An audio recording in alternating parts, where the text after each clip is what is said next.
So I want to talk a bit about the NES Toploader if you don't know. This is the NES Toploader.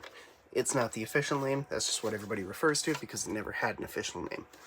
This kind of looks like an aftermarket console, but it is official. It has the official Nintendo logo on it, number, stuff. This is official. And so if you did not know, not long after the Super Nintendo came out, they revised the original NES. They took some design cues from the Super Nintendo, which, by the way, look how small it is compared to the Super Nintendo.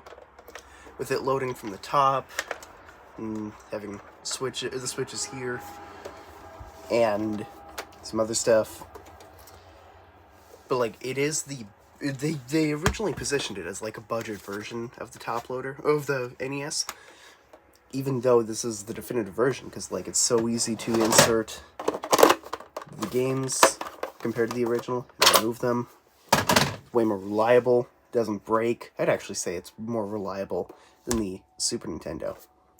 But, you could play PAL games, like, it's region free, although I think you'd still need an adapter for, a third-party adapter for Famicom games, but the third-party adapter only works with the Toploader. And it's just more compact. And the controllers. I don't have the controllers that it came with. I have the original, but they were referred to as the dog bone controllers because they were shaped like a dog bone. People love them because they're more comfortable in the hands. But I don't have them, so yeah.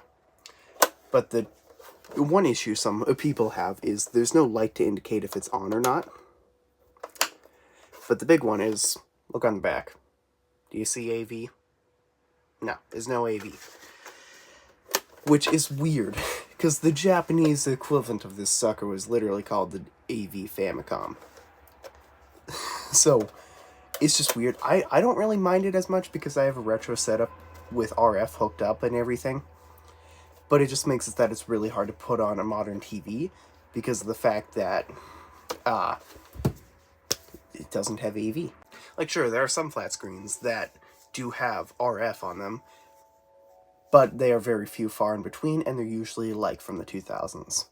Like, I personally don't like playing games this old on a modern TV, because it doesn't feel right. I prefer playing on an original TV, because, like, I was playing my N64 on a monitor for a while, until I moved it to my retro setup. It looks way better on my retro setup. Feels better to play, too.